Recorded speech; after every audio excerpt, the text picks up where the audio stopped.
All right, hello everybody, and thank you for joining another week of Water Talks. I'm here with Jason, who I'll be introducing in just a second as we wait for a few more attendees to join in. Today we'll be talking about unidirectional flushing and some of Jason's work using InfoWater tool for kind of scheduling out those unidirectional flushes on a mid-sized water utility. All right, appreciate you all for joining here. Jason, if you want to go to the next slide, forgot you got control. Sweet. So as I was kind of mentioning, your hosts today are myself, Tim Medeiros, systems engineer here with InfoWater. I'm calling you all from north of Denver. Jason's south of Denver. I'm north of Denver here. I've been with InfoWater as part of the support and kind of pre-sales team, technical services for 4.5 years now. Primarily focused in asset management, but have really enjoyed hosting these water talks for the last year or so, really now. Happy to be here with Jason from AECOM. Saw Jason's presentation. I was at the Rocky Mountain Water Summit back in the fall. Was that right, Jason? That's correct. Yeah, I thought it was great. I thought it was a great use of our tool and would be really beneficial for the rest of the InfoWater community to see it. So thanks for joining today. Yeah, if you want to go ahead and introduce yourself. Sure. Yeah, I'm Jason Cootz. I'm a water wastewater engineer. Been with AECOM for about 4 years. And yeah, a few years ago, I did this project using InfoWater UDF. And hopefully you guys get something out of it. Perfect. Yeah, certainly appreciate it, Jason. We definitely hear from a lot of clients that interested in the tool, wanted to find that better ways to do this unidirectional flushing. So really excited for folks to be able to hear your story here today. As always, we love our customer client presentations. We feel those are really impactful and great for the InfoWater community. So if you have a story to tell, please let us know in the survey at the end. We are doing these water talks every week, Tuesdays at the same time, and we do want these to be as interactive as possible. So please type in your questions on the side there and go to webinar.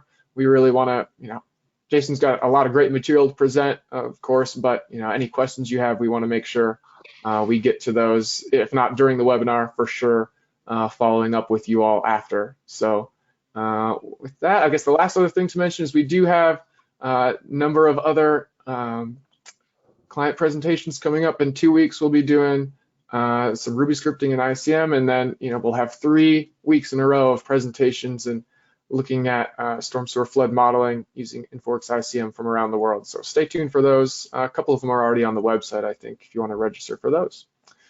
But with that, I'll turn it over to Jason for the rest of the hour here. Again, everyone feel free to type in those questions and we'll get to those when appropriate. Thanks, Jason. Yeah, and if for some reason I answer your question incompletely or something like that, feel free to submit another question. Yeah, fun to answer questions and be challenged. For starters, I'll go through the agenda. I'll begin with some background information on flushing in general, and then I'll delve into the case study with data review, flushing criteria, model development, and then just touch on some lessons learned from this particular project. Background info. So the purpose of a flushing program is to scour the inside of the distribution system pipes, washing away accumulated sediment and tuberculation, scrubbing built-up biofilm off the inside of the pipes, and removing discolored water from the system from naturally occurring iron and manganese. This will help reduce bacteria concentrations and humidity in the water supply, and can also improve aesthetic taste, odor, and color water quality. Here you can see a pipe where severe tuberculation and corrosion has weakened the pipe to the point of bursting. The effects in this pipe may not have been as severe with regular flushing. Opening of hydrants for flushing also can act as a test for the hydrants to see how they would work in firefighting capacity. Who should implement a flushing program? In general, utilities should consider implementing a flushing program as a response to customer taste, odor, and color complaints to restore carrying capacity in the pipes by scouring away biofilm, tuberculation, and other built-up sediment. This can reduce pumping costs and restore system hydraulic capacity by removing flow restrictions in the system. A flushing program should also be considered as a maintenance activity to increase the life of the water mains in the distribution system. And a flushing okay, I got a question here. I think this one is more, it says, will the recording of the webinar be emailed out? It's by Greg Ashworth. Unfortunately, Greg, the client here, has asked that we don't share this information beyond just presenting live. So we won't be able to share the presentation. I apologize for that. Let's see. Flushing program will help increase chlorine residuals and water age in the system by flushing out stagnant water. And then right here we have a picture of another fire hydrant being flushed, used to flush a portion of the system. This one has an energy dissipation unit on it. A couple slides ago, I showed you one where it was spraying pretty crazy like. This just kind of helps mitigate the spray of water. You can see it's a little more contained.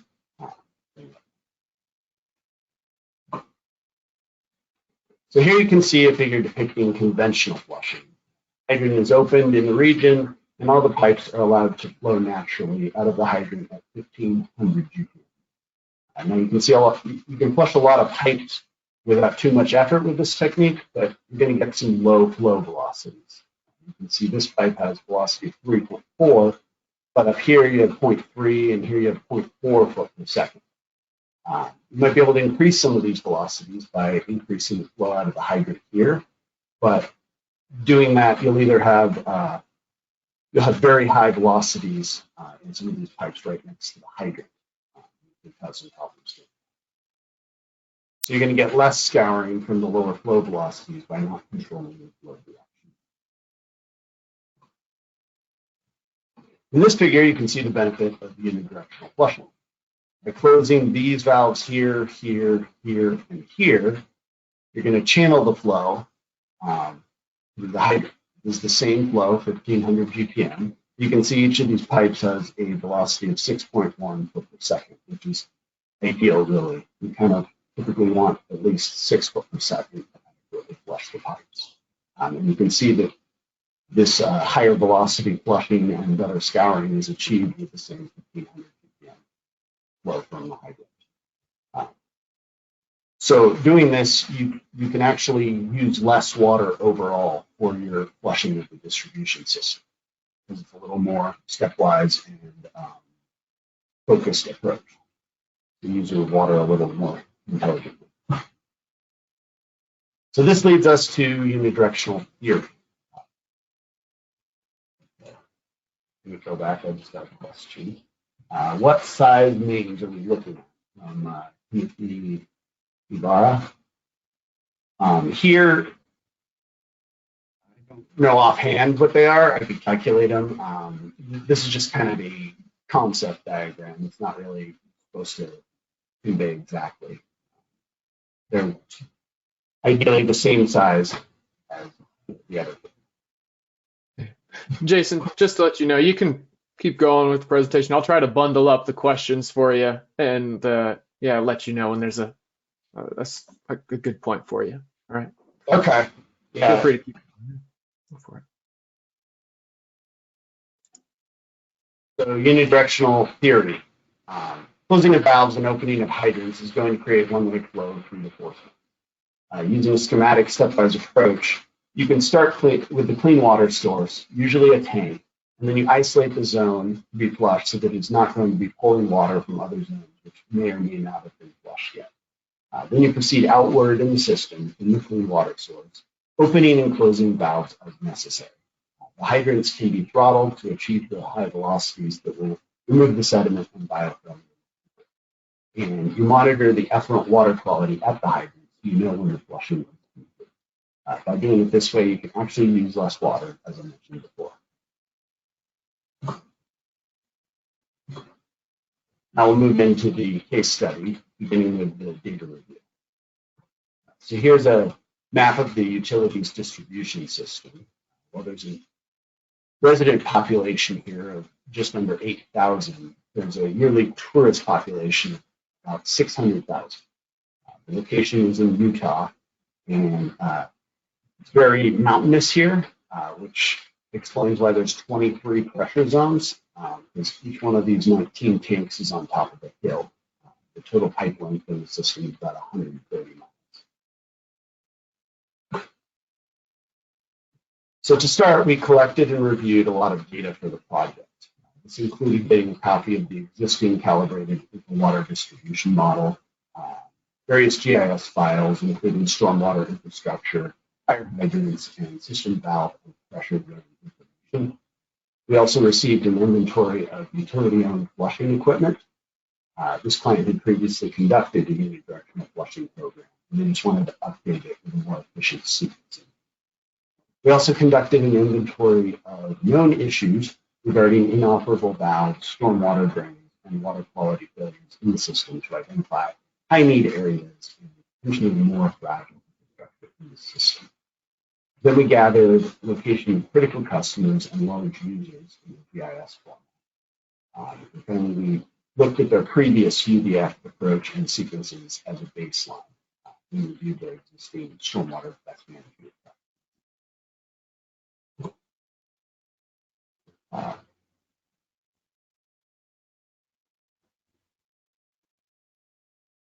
What is stormwater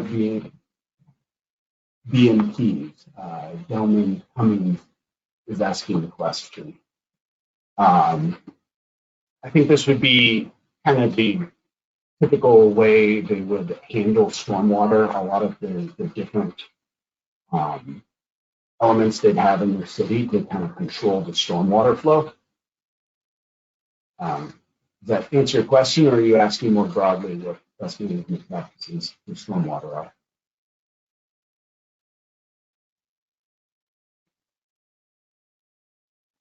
Okay. So one thing to consider at the beginning of developing the UDF program is sensitive areas.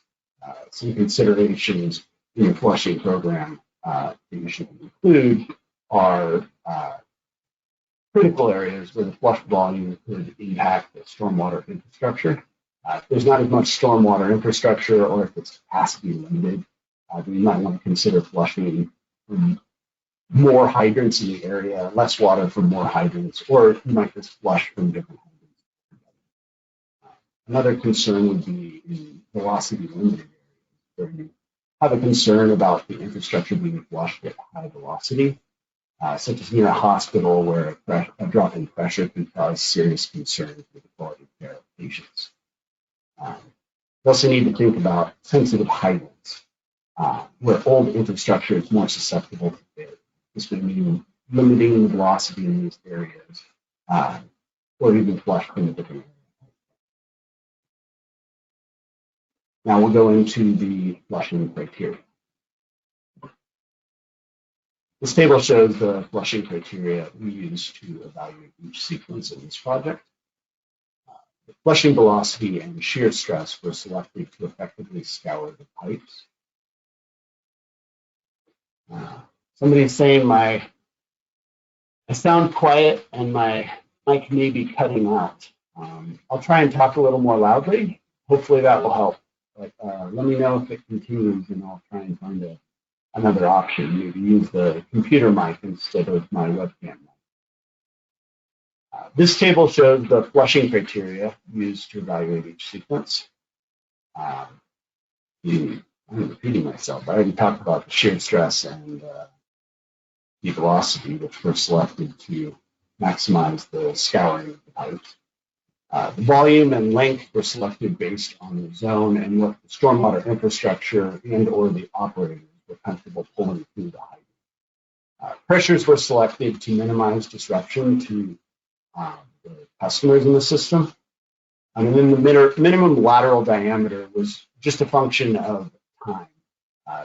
If we stuck to larger lateral diameters, then it wouldn't take as long to flush the segment.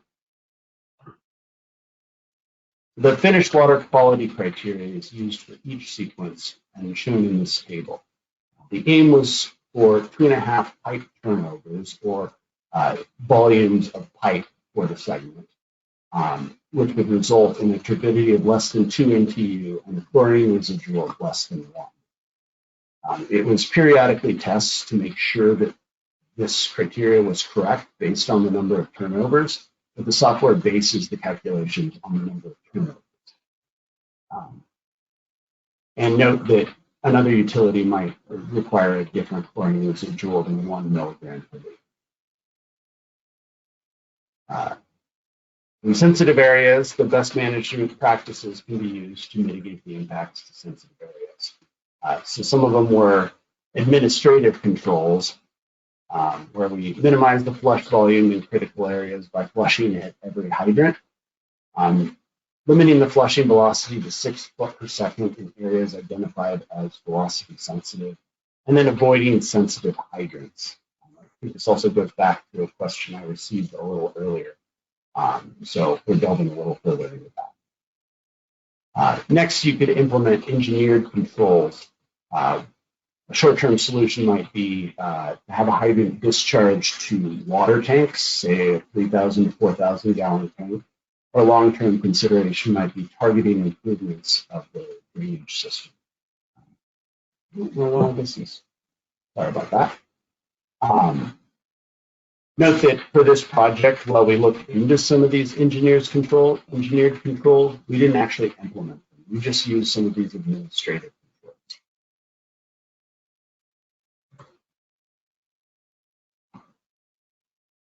So here's a little more specifically what we did for each type of sensitive area. Fire stations, the hydrant at the service line was not flushed to avoid service interruption. At hospitals, the flush volumes to adjacent buildings were minimized, and the supply lines around the hospital was not flushed to avoid disrupting the hospital operations with low pressures. In the historic district, flush volumes were minimized to reduce any public disruption. And then around rec centers, the flush volume were minimized by using every hydrant around the the rec center, to basically minimize the volume you're pulling out of each hydrant. Audio is still poor. I apologize for that. Let me see if I can use a different audio and let me know if that helps. Give me 1 sec. Oh. Is that improved? Yeah, I think that's actually a little bit better there, Jason. Okay. I just changed the microphone I'm using. Yeah, it was working great when you were looking right at the camera, but it was something turned maybe. It was a little poor, but yeah, this is great. Yeah, I got the dual cameras, so I'm never really looking straight, unfortunately. Oh, good. This is the point we're at now, so appreciate it. Okay. Let's see, I got a question from Eric Hielema. I apologize if I mispronounced your last name. We are wrestling with old cast iron lines. Do we flush with lower velocity so as not to break the tuberculous loose? To break up the tuberculation, and I assume you're worried about causing breaks in the pipe by doing so. That would probably be a discussion to have with the engineer and the client to kind of think through how many pipes you have. If it's a small area, you might just be able to ignore that area. We did that in a few areas on this project. But if it's system-wide, that might not be the best approach because you're not having a flushing program then. So I would say that would be a case-by-case determination.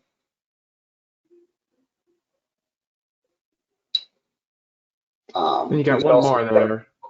What's that? I was just going to say you've got a couple more questions there if you Yes. want to go jump in there. Got another question asking if I can talk a bit more about selecting a clean water source place to begin in an area that has not been flushed in years or areas with older pipes. This kind of goes back to just the theory with unidirectional flushing. If you don't just start at a clean water source, you're kind of just moving the sediment around rather than flushing it out of the hydrant.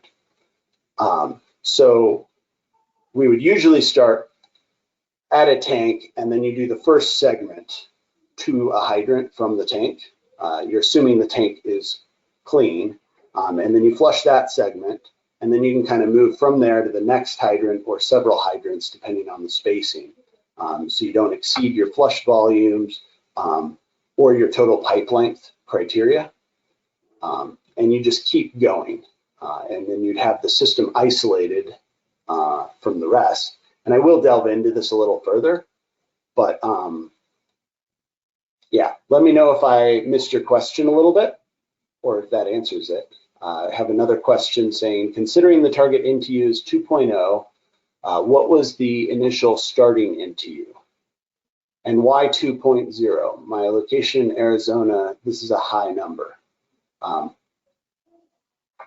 This is just kind of a general best practices. 2 NTU is fairly low. You could use a different criteria. The NTU at the start would vary tremendously depending on how much sediment is built up in the pipelines. So there's no set answer for that. If they've been flushed recently, it might be fairly low as well. But if you're flushing with clean water, you should be able to achieve an NTU of 2.0. And if it's a new flushing program and the pipes are in dire need of the flushing, you might have a higher NTU for the first year as your target. And then as you progress in the program, you might lower it or something like that. These are just the numbers we use for this project. It doesn't mean they have to be used in every system that way. And certainly using a lower NTU as your target would reduce some of the volumes and make things go a little quicker.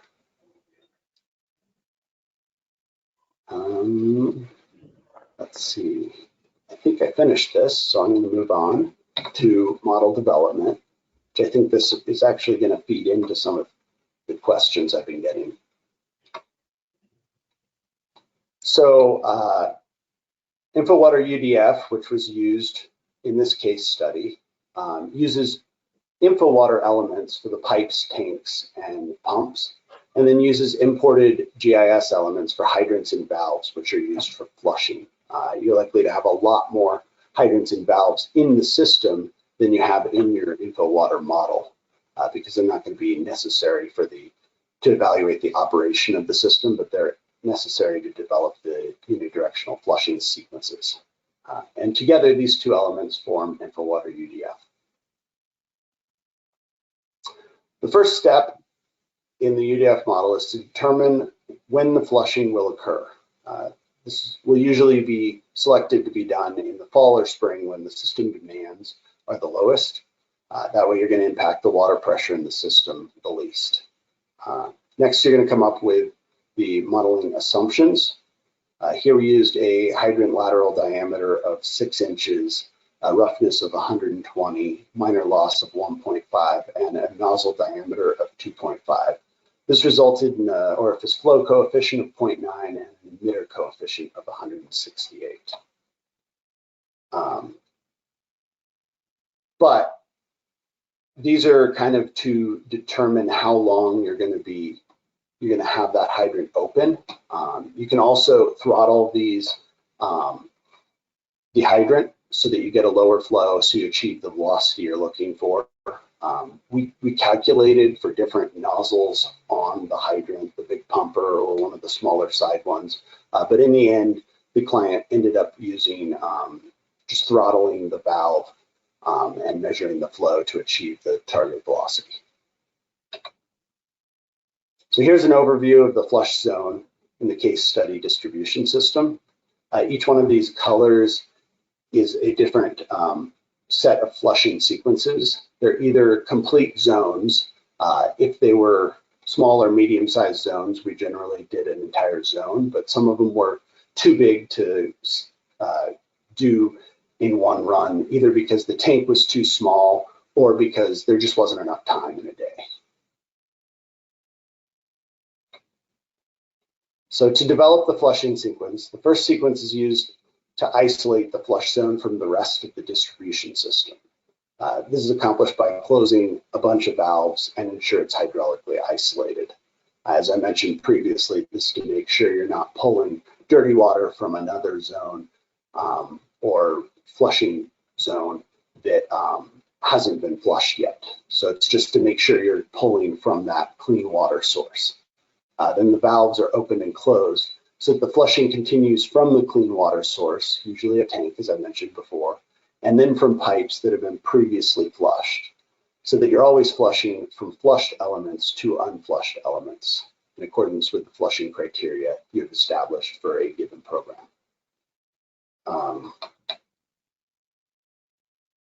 The administrative controls are then followed to minimize the sequent lengths, limit flushing velocity, and avoid sensitive hydrants as appropriate for the area.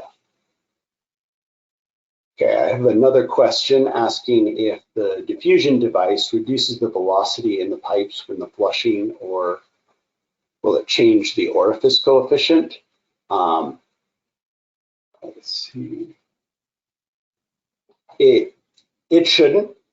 Usually these dissipators are just kind of so you're not spraying a long arc of water. It's kind of more like turning on those type of faucets that kind of flow like a waterfall. Maybe that's a poor example, but it just prevents it from shooting a narrow stream of water a very long distance, and it just kind of helps contain the spray of water. The next question I have is, does the,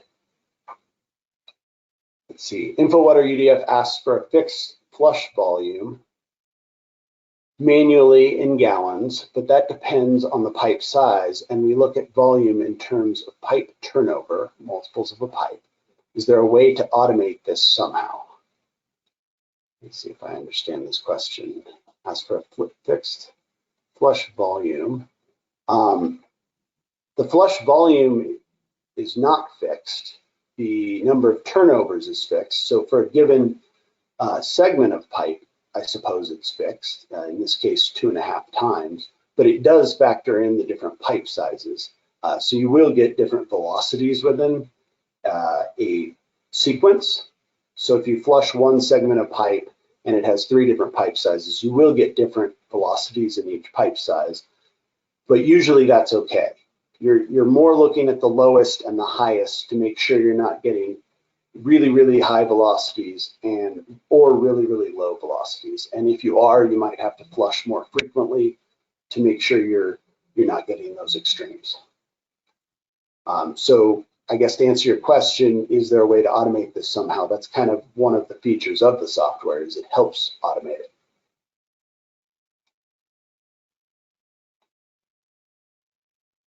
Tim, if you're talking, I think you might be on mute.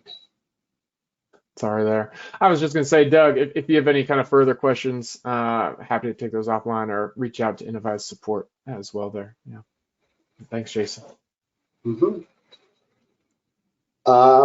Let's see, I think the only part on this slide I didn't touch on is just reviewing the results at the end. Just compare what comes out of that flushing sequence to the criteria you've established. And I'll delve a little more into how that works in a few slides. So the UDF software has its own set of tools. Here's the toolbar you're going to get in GIS in addition to InfoWater, all the different tools. It's got its own unique UDF selection tool. That's so you can select the different UDF elements, kind of similar to the InfoWater tool versus the GIS selector. It just selects slightly different elements. And it allows you to select all the hydrants and valves you imported that weren't in the InfoWater model. The Flush Zone Manager is also available right here. And it allows you to determine the flushing sequence run per zone, create and manage the flushing zones, and edit the flushing parameters and constraints for the model. You'll also get a different attribute browser than that of InfoWater. Somewhat similar, shows a little bit different information though. So here is just a figure that kind of shows what each flushing sequence is going to look like as you're performing them. The purple here and here are pipes that were previously flushed. This segment would have been flushed through this hydrant, and this segment through this hydrant here. This orange is the flushing sequence currently being flushed. So this is the pipeline you're flushing right now. So that's a dead end, so you don't need to close any valves. Here you have a closed valve marked in red, and you just close that so you're not pulling water here and you're not looping all the way through here. This green is your flushing hydrant. And then any valves that you're opening this sequence would look just like these red closed valves, only they'd be green. And then these are just markers of the stormwater infrastructure that were brought in to kind of help with the final field journals, just to show where all the water is in the end going to go. It looks like nope, I already answered that question. Okay. So more specifically, this slide just kind of is going over the iterative process that you use to develop a InfoWater UDF sequence. You're going to select the pipes to be flushed. Then you're going to select the valves to be open and closed to create the unidirectional flow. Here, I've closed all of these. You can't see it, but the tank's actually further down here. And then you're going to select the flushing hydrant. And then you're going to run the sequence. You're going to get results of flows, velocities in here. And if you're getting really low velocities, it might be an indication that you're getting some looping. It's coming from another direction or something like that. So it could indicate that you're not getting unidirectional flushing. Then you're going to check for warnings and violating the criteria in the results that pop up.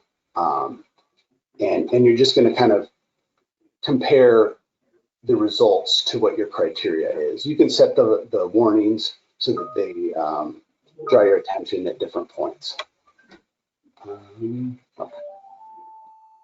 Then you're going to adjust the pipes, valves, and hydrants accordingly so that you meet all of your criteria. So if your flushing velocity is like 5 foot per second, and your goal is 6, you're gonna make some changes to make sure you get that higher flow velocity. And then you're going to rerun the sequence to meet the criteria. And then you continue on to the next sequence once that sequence you were working on meets the criteria.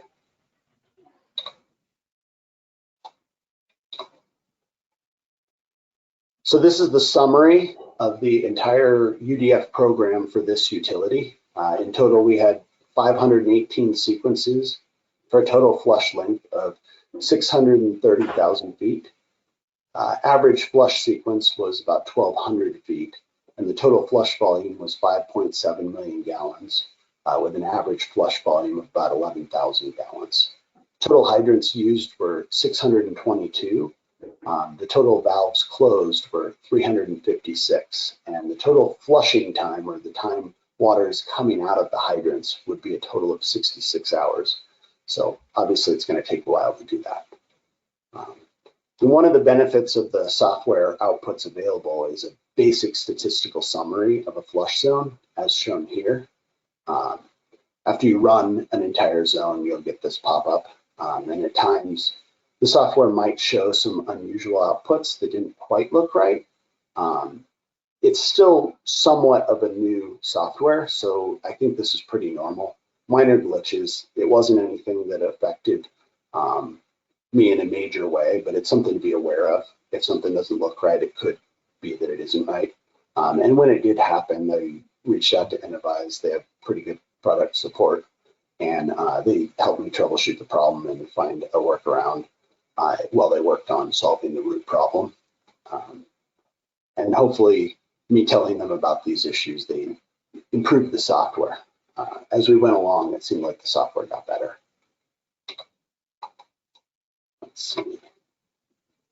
Another output is a flush zone Excel report. This just has a lot more information. And if you want to manipulate any of the results, it's conveniently provided in Excel format, so you can do that. But But the biggest benefit of the modeling is the end product, which are these UDF field journals. It shows which valves are open in a sequence, which are closed, and which pipes will be flushed. It also summarizes the modeling data for the sequence, providing the minimum and desired flushing time for the operators to flush for the sequence. It also provides fields for flushing operators to input water quality information on the sequence. You get an initial and final value here. Looks like I got a few questions. Let's see. Yeah, I can go ahead and read them for you here, Jason. This one from Bethany. I have a system with only some of the gate valves mapped.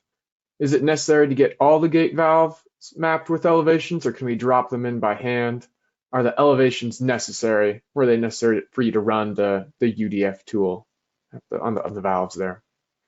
I think the elevations are definitely necessary because that's going to affect how it impacts the pressure and flow you're going to have at that hydrant you're flushing.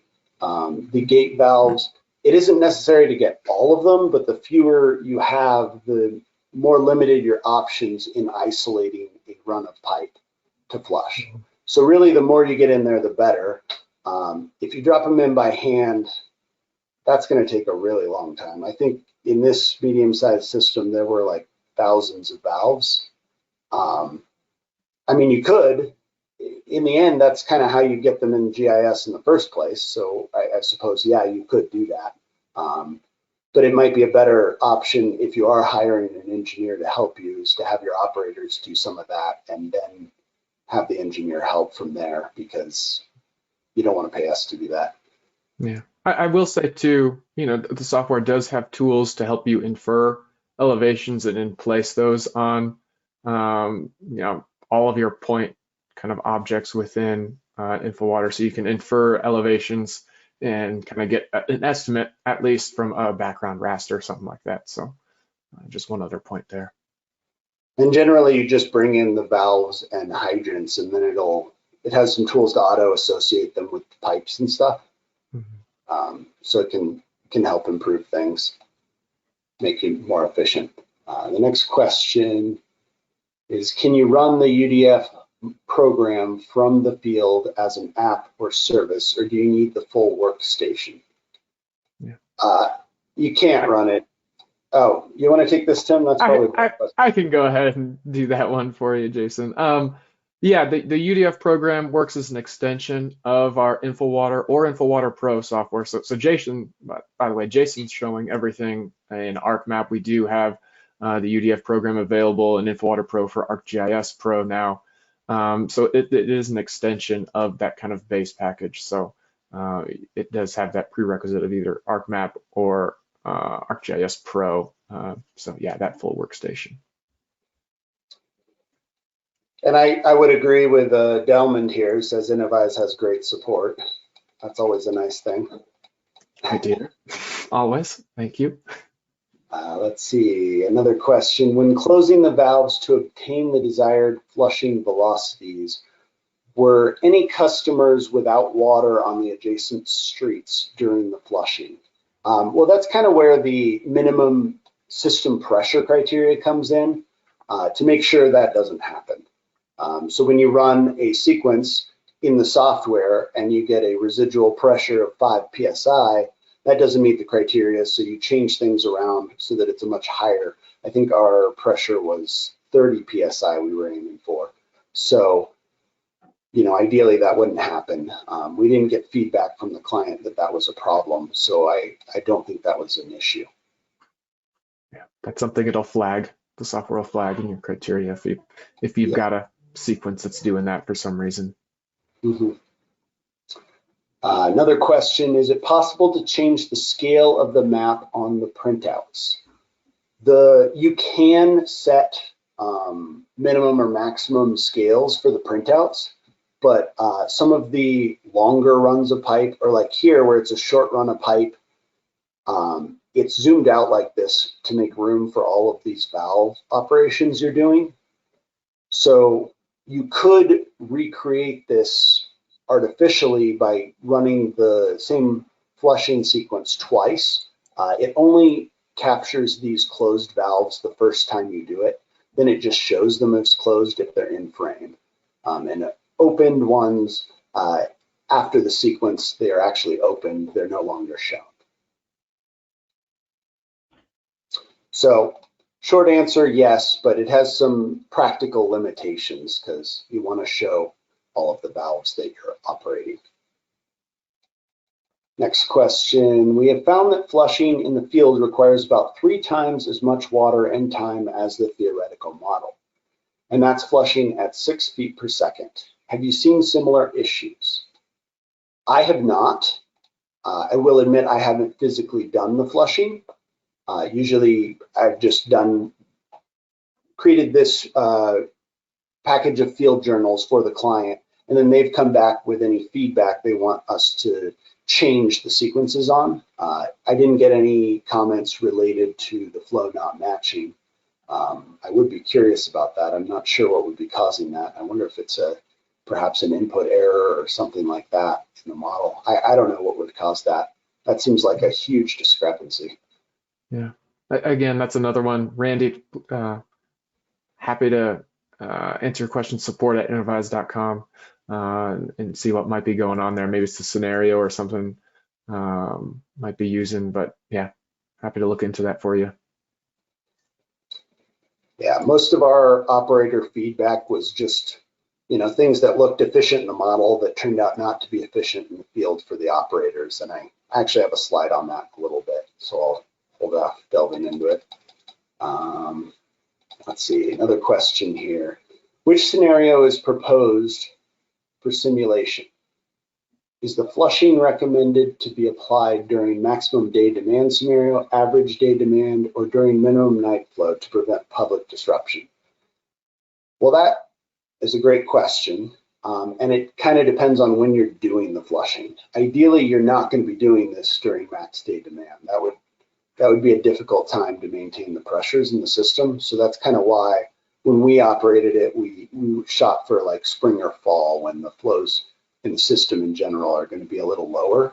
But it actually is, you can actually input the time you're doing these flushing sequences, and it'll use the parameters from your EPS model in InfoWater, and so it'll give you real-time results if you were to flush at that time, assuming the results in the EPS simulation are correct at that time. So hopefully you're doing it at times of lower demand, but obviously you're not going to be doing this at midnight on a Monday or something like that. So I think we agreed to do all of our flushing. We modeled it at noon. And just kind of generalize that because the flushing actually occurred at various times throughout the day. So it was a reasonable approximation. Next question. Do you see any tools within the GIS to assist with planning flushing zones? Nick, are you talking about using GIS instead of InfoWater UDF?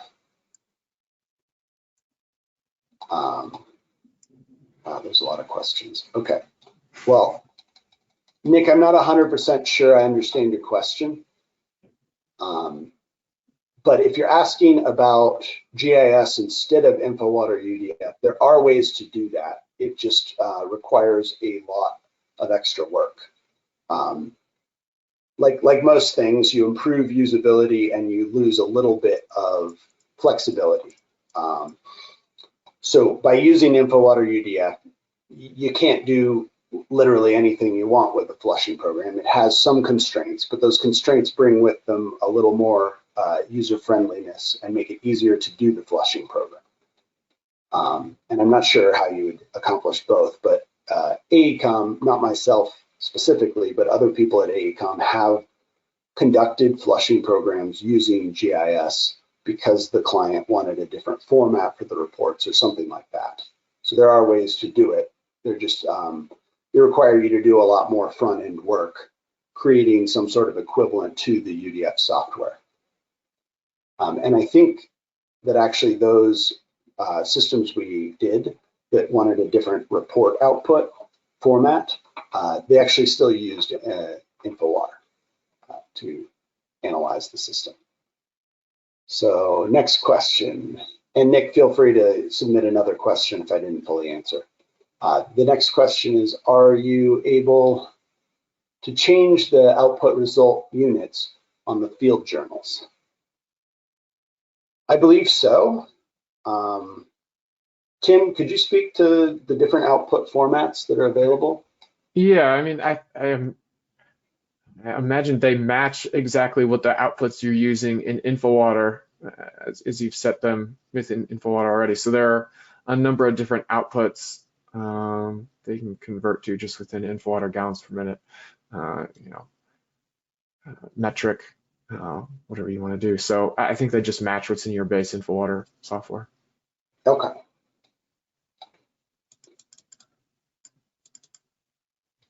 Let's see, next question. Are you monitoring system pressures at a nearby hydrant during the test to validate against the model? That's a good question. We did not do that in this project. That might not be a bad spot check to confirm everything is correct. I think we kind of relied on the spot check of customer complaints, which we didn't receive. So not a bad idea, but no, we didn't do that. Next question. Do you have any experience flushing small diameter lines, less than 6 inch? Any changes to your approach for small diameter systems? Well, it would definitely lower the volume significantly. I mean, effectively, because we had an assumption of 6 inches for the hydrant lateral, we were always doing a 6 inch line, but it shouldn't change the approach at all. It might change some of your inputs, like if you're flushing a 4 inch line, it probably doesn't have a 6 inch hydrant attached to it. It could, but I think it would just change some of your inputs, and then your overall volumes would be far less. So I don't see why that would be a problem to model. Next question. Yeah, I can take that one. I can take that question there from Matt Decker. Is there a way we can get in contact with other people watching this webinar? Some peer discussion would be a good thing. Absolutely. We've been thinking of ways to do that here and increase kind of the InnoVise community engagement. And Jason, we can't send out the recording of the webinar, the slides. We might do in lieu of that, maybe we can send out the questions asked, kind of the interaction from this chat, and then everyone can see what questions were asked, what similar issues y'all might be running into, similar questions you might be asking, and then you can kind of get in contact with each other. But Jason, I'm assuming that'd be all right. Yeah. No, that's fine. Yeah. That's totally fine. Yeah, so hopefully that'll help. We're certainly thinking of different ways of doing that, Matt. But for today, hopefully that helps a little bit. You can at least see other questions that were asked during the webinar and reach out to those same folks that might have similar questions. And feel free to reach out to me. I believe the last slide has my contact information, and also at the end of this, there'll be a questionnaire sent out by Tim. And if you just check the box saying you want to talk to me, I'll reach out to you directly. I know that isn't exactly what you were talking about, Matt, but it's also another option in addition to InfoWise. Let's see. Another question. We don't stop a flush until we can pass the quote unquote white bucket test, regardless of volume. I assume it will take longer than the minimum time calculated. It could take longer,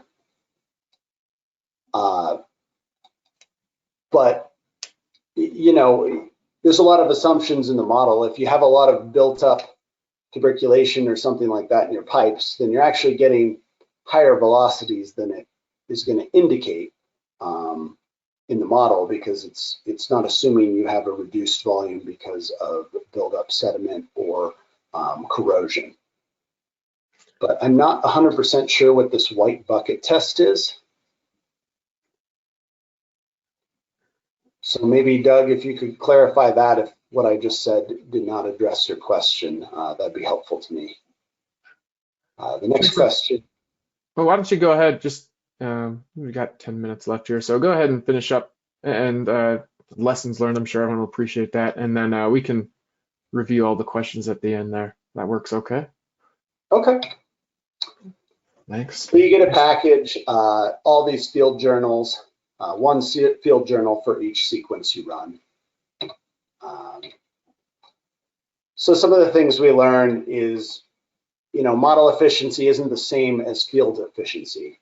Some of our initial sequences, we flushed from 2 hydrants, either because you went from a larger pipe to a smaller pipe and you wanted to get high velocity in both, or if you had a fork, you could flush both ends of that fork at the same time. It seemed efficient in the model because it was only one sequence and required fewer valve turns, but the operators found it cumbersome to do all that in the field, and they preferred to flush from a single hydrant at a time, even if it required opening and closing more valves as a result. The operators also informed us of their valve operation preferences. They were more comfortable with very long pulls in some areas that resulted in large volume discharges, but required fewer valves to be turned.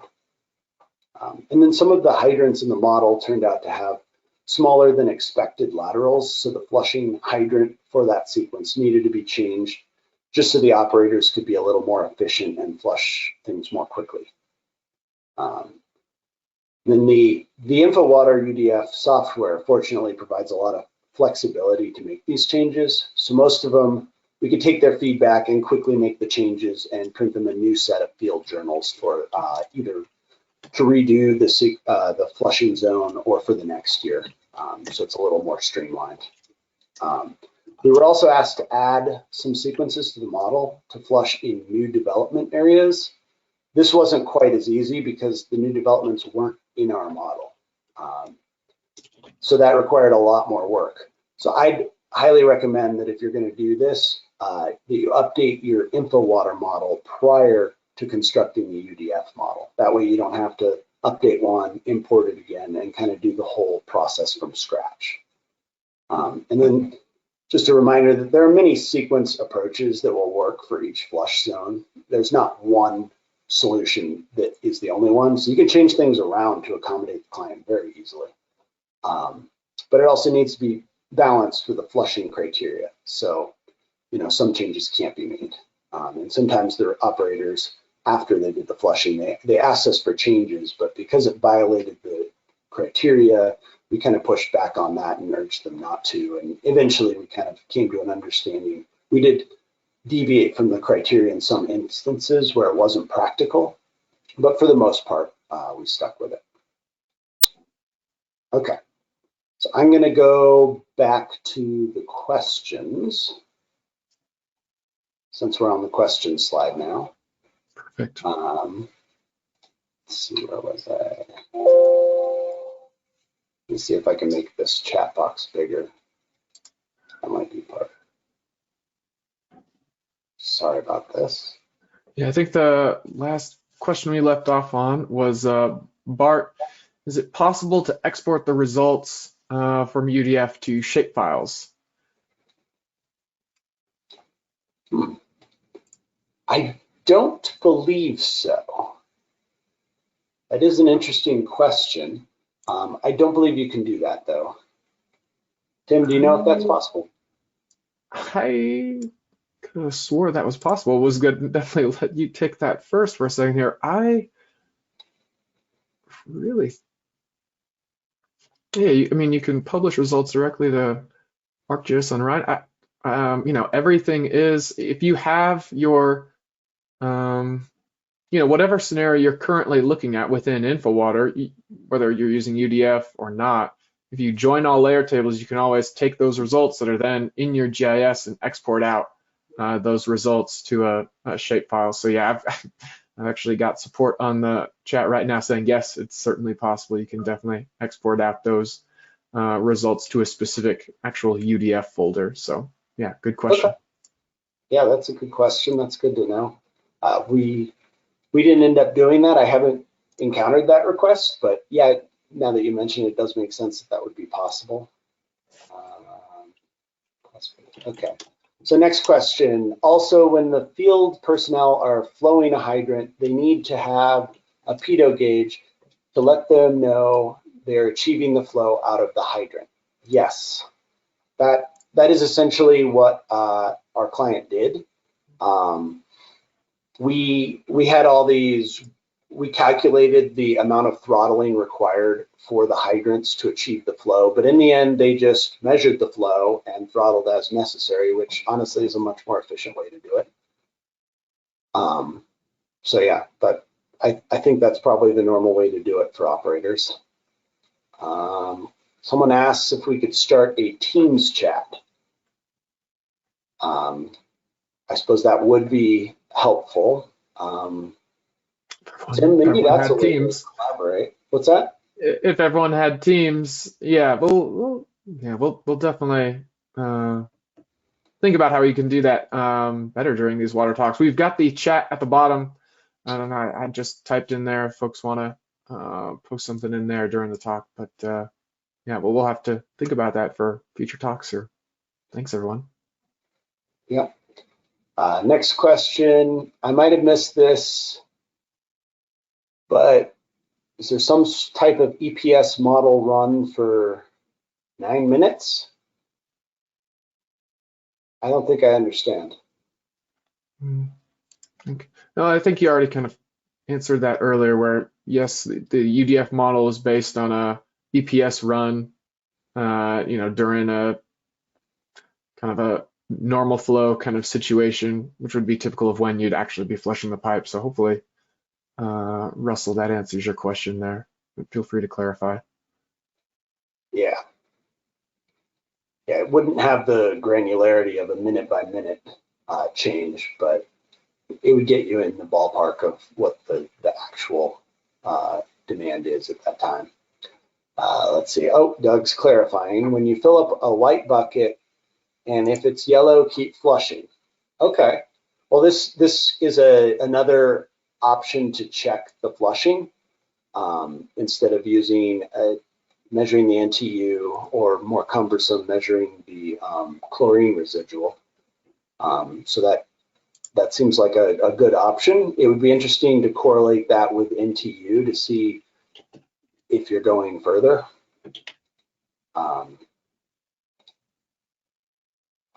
Yeah, then we just got a few more clarifications about the white bucket test. Go until it doesn't look clear. Clears up. Yep. More descriptions of the white bucket test. Let's see.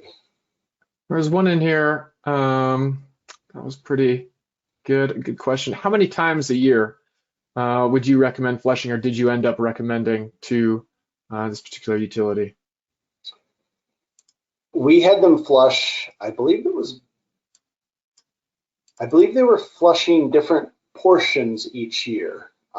That's part of the overall UDF program development. That's a discussion a little bit less on the software side and a little more on the overall utility side. There's a lot of factors that would go into that. How many problems you have in the system with sediment buildup, how many operators you have to determine how often you actually physically can do the program. So there's a lot of things that would go into it. It'd be great to do them as often as possible. You're going to keep them clear, but I think a lot of times it might not be feasible to do every pipeline every year. That'd be a lot of work. So we kind of created this program, and they flushed them as much as they could as they were going. They probably did a few zones every year. So maybe every 5 years, to answer your question. But the more often you do it, the better. Right. And with 1 minute left here, just looking through all the questions, we'll certainly be following up with some of these that require kind of longer answers here, but maybe one that's pretty easy. Is the journal creation a mostly manual process for each region, or is it somewhat automated? It's creating those journals. It's completely automated. Like once you've done the modeling, it just creates the field journals. You can add a logo and notes in a couple locations, but otherwise it does it all for you.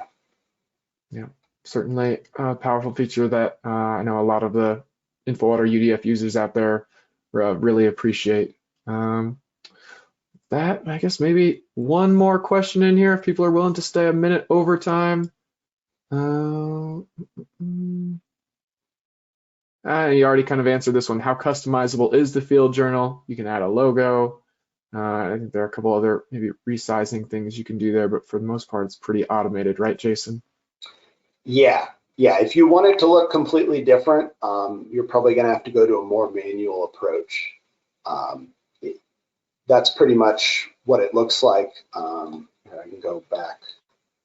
So right here, we added an AECOM logo, and then you can add a logo for the utility here, and then we have notes here. And I think you can actually manipulate the way the legend shows the different elements as well.